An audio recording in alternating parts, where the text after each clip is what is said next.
Good morning, everybody. Welcome to the channel. Today we're going to be discussing the coronavirus, better known as COVID-19. I'm going to go directly to the Centers for Disease Control and Prevention's website and read you guys some information on how to keep yourself, your family, and friends healthy. And I also want to discuss a very vulnerable population of people that I didn't hear anybody speak on, and that is the drug addict and the homeless population.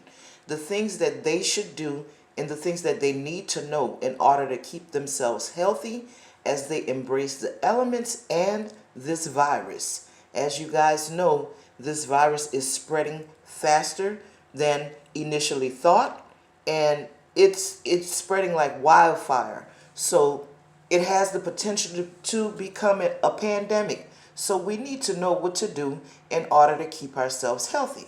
So right now I'm going to go directly to the Centers for Disease Control and Prevention's website and read you information from there, to keep yourself healthy. I believe it was yesterday or either yesterday or early this morning, Donald Trump signed a $8.3 billion coronavirus bill. And that is to help with, of course, the funding, research, testing, and, whatever else comes along with people that become affected with the virus, excuse me. So hold on just a second, guys. Let me get to this website, and I'm going to go into it, read you the updates and the things that we need to know about.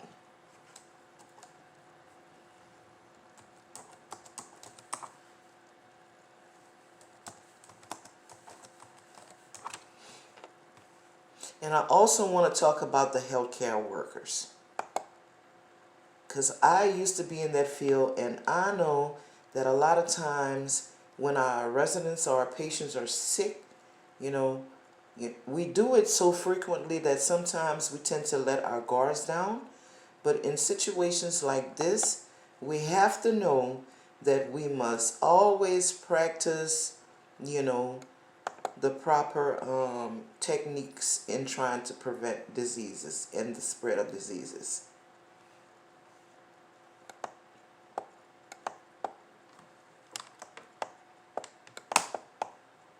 Okay, let's see what's going on here.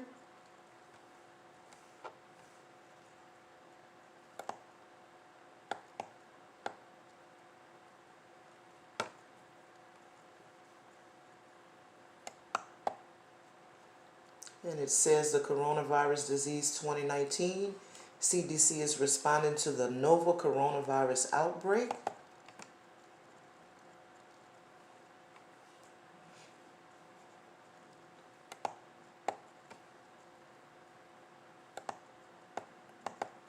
It says this is an emerging, rapidly evolving situation, and the CDC will provide updated information as it becomes available, in addition to updated guidance. It gives you the background on the virus. It says the CDC is responding to an outbreak of respiratory disease caused by a novel new coronavirus that was first detected in China and which has now been detected in almost 70 locations internationally, including the United States. The virus has been named SARS-CoV-2, and the disease it causes has been named coronavirus disease 2019, abbreviated COVID-19. On January 30th, 2020, the International Health Regulations Emergency Committee of the World Health Organization declared the outbreak a public health emergency of international concern. On January 31st, 2020, Health and Human Services Secretary Alex M. Azar II declared a public health emergency for the United States to aid the nation's healthcare community in responding to the COVID-19. The source and spread of the virus. Coronavirus are a large family of viruses that are commonly in people in many different species of animals, including camels, cattle, cats, and bats. Rarely, animal coronaviruses can infect people and then spread between people, such as with MERS-CoV and SARS-CoV. And now, with this new virus named SARS-CoV-2,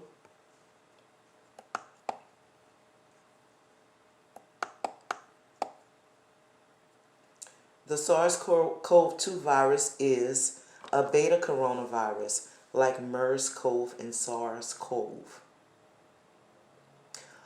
All three of these viruses have their origin in bats. The sequences from the U.S. patients. Oh, come on. I know I didn't just lose my place. Don't do that to me. Okay. The sequences from the U.S. patients are similar to the ones in China initially posted, suggesting a likely single recent emergence of this virus from an animal reservoir. Well, ain't that interesting? Somehow they always link these viruses to animals. But I have my suspicions on that. But I don't want anyone to think that I'm a conspiracist, so I'm going to keep my thoughts to myself.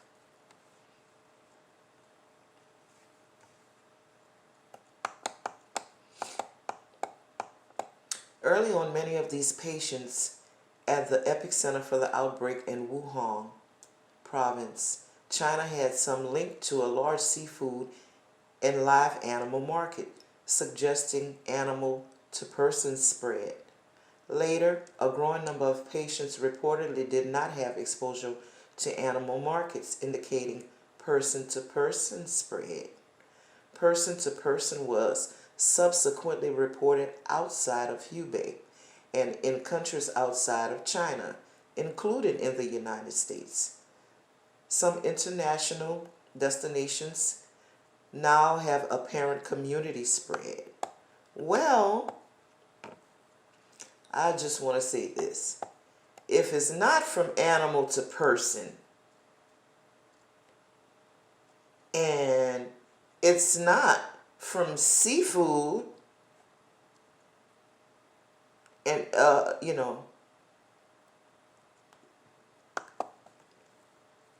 can we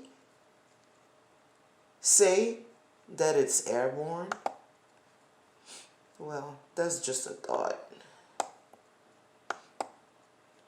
But if it is airborne, we have trouble on our hands.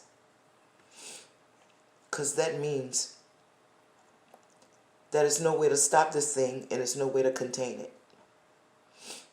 Especially with so many people already infected. So, that's just a little background on that. Now, let me see. Let's talk about the illness and its severity.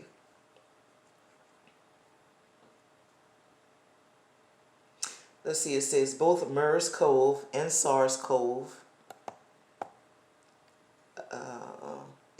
virus infections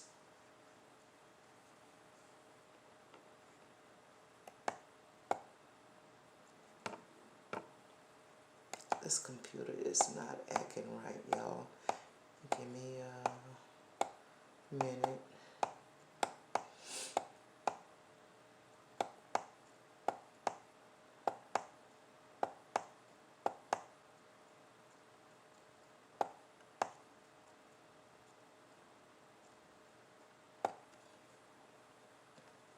I'm going back to the risk assessment.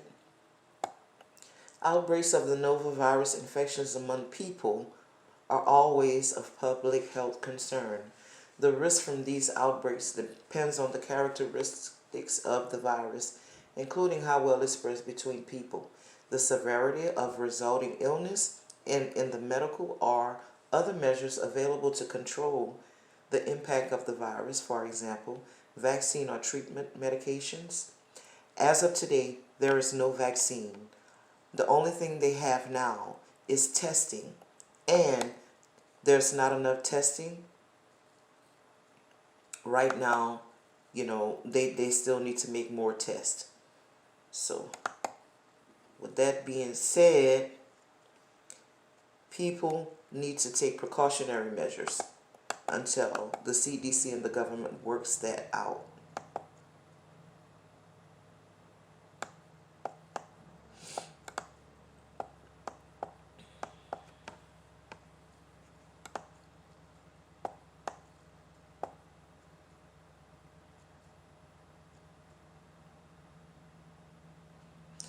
The fact that this disease has caused illness, including resulting in death and sustained person-to-person spread, is concerning. These factors meet two of the criteria of a pandemic.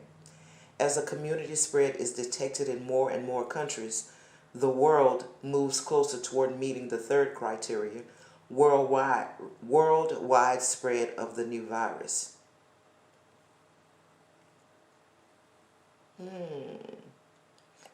For the believer, sounds like we in Revelations, huh?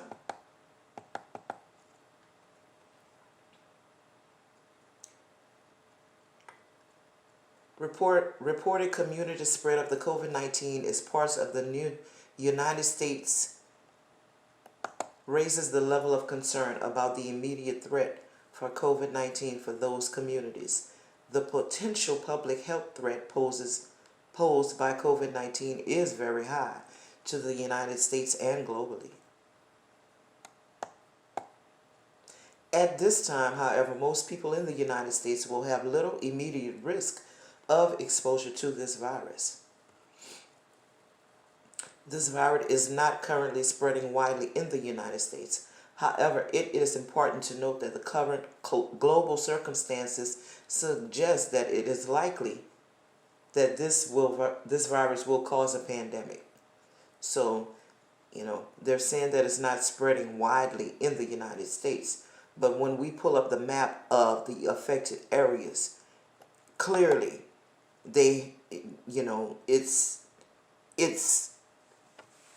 it's moving from state to state.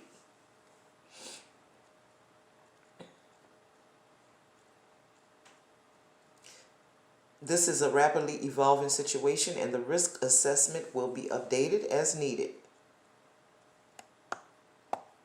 And they give a list of the current risk assessments, and they are for most of the American public who are unlikely to be exposed to this virus at this time. The immediate health risk from COVID-19 is considered low. People in communities where ongoing community spread with the virus that causes COVID-19 have been reported are at elevated, though still relatively low risk of exposure. Okay, this is where I want to speak on, and that is the healthcare workers. Healthcare workers caring for patients with COVID-19 are at elevated risk of exposure. Again, the CDC is reporting that healthcare workers caring for patients with COVID-19 are in fact at elevated risk of exposure. So people in the healthcare community, please, you guys know what to do. You are well-trained individuals. Sometimes, like I said earlier, we become laxy-daisy because we work, especially people who work in nursing homes and long care facilities. We tend to put our guards down, but in this instance, because we know this is a virus that is spread from person to person, we just don't know. We had a lot of people who travel outside of the country to China, Italy, and Iran, and that's where they had the most reported number of cases and deaths.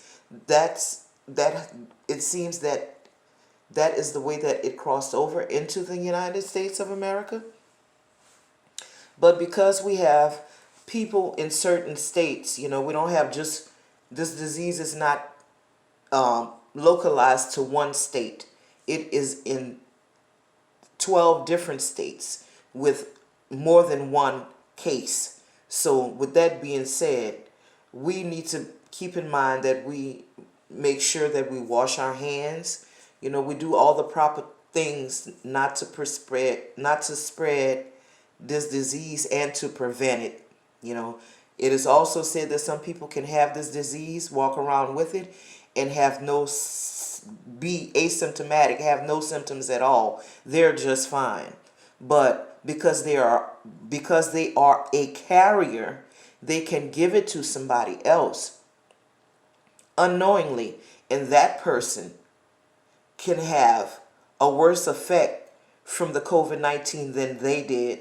So we need to make sure that we're keeping ourselves healthy.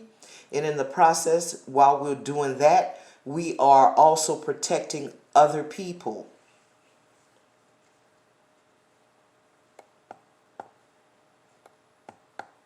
And also, while I'm on that, I just want to, stress to you guys, if you guys have family members that you know are on the streets, you have family members that you know that are addicted to drugs, these people tend to be in the elements more than usual.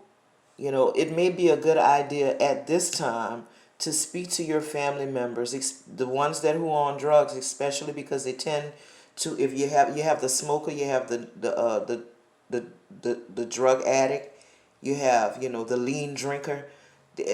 One of the things that they all have in common is they like to share things.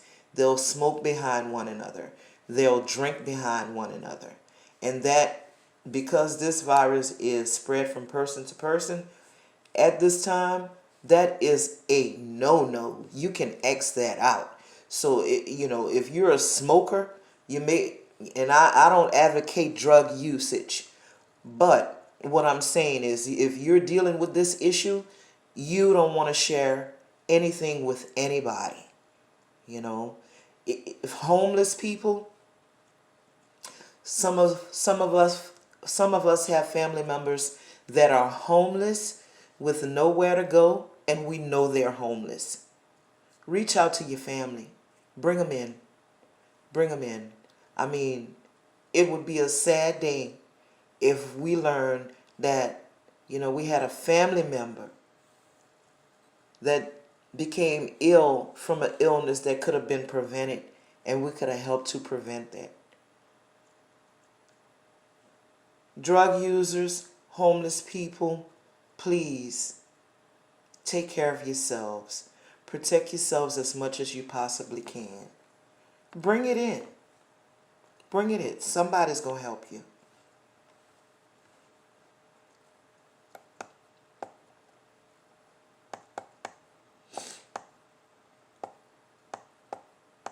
Okay, and then it goes into what may happen.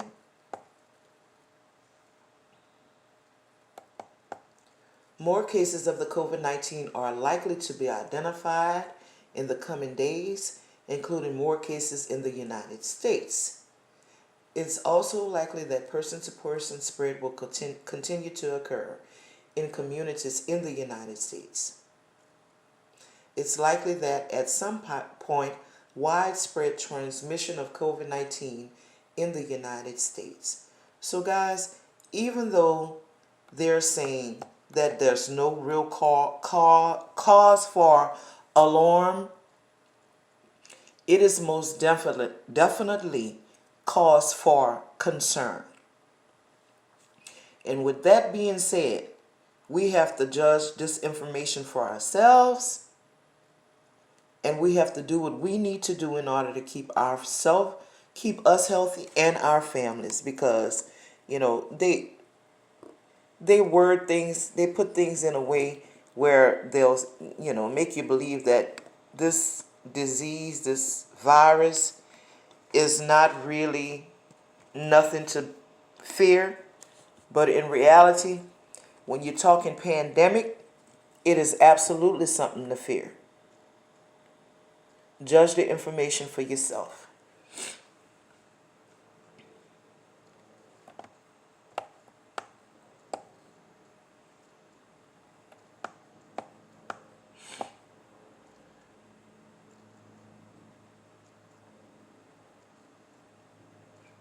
And it goes on to say that they have, they have some travel bans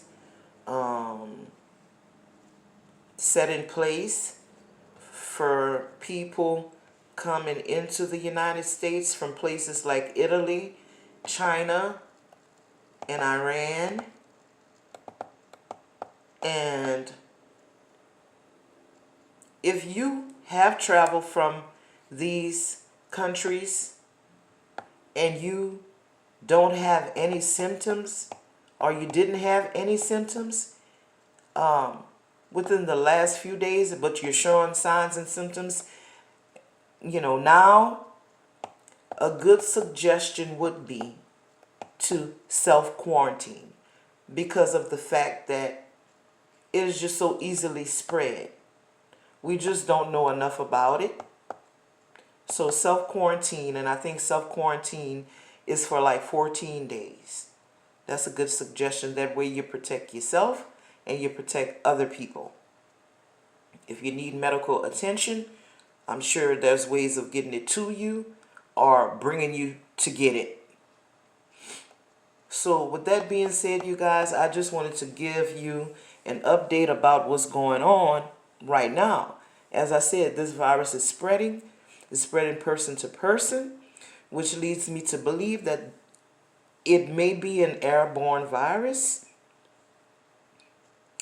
and that is cause for alarm and concern, in my opinion. And so as for me, I am going to do everything I can do to stay in the house. That's what I'm going to do.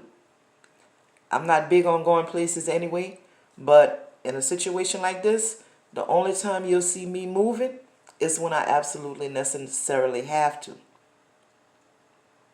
So again, for the drug user and the homeless person, guys, please protect yourself as much as you possibly can. Do not smoke after anybody. Don't drink after anybody. Try to keep your hygiene good. Take regular baths. Wash your hands regularly. Stuff like that. For the homeless people, the same thing.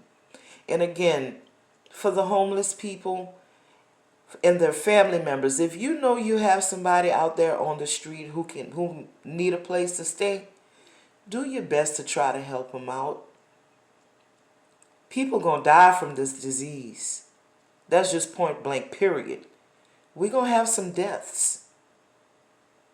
I just don't want it to be any of my family members. And with that being, and you shouldn't want it to be any of yours either. And with that being said, you guys, I want you guys to be safe. Have a great day. And remember, protect yourself. Love on somebody today. Bye-bye.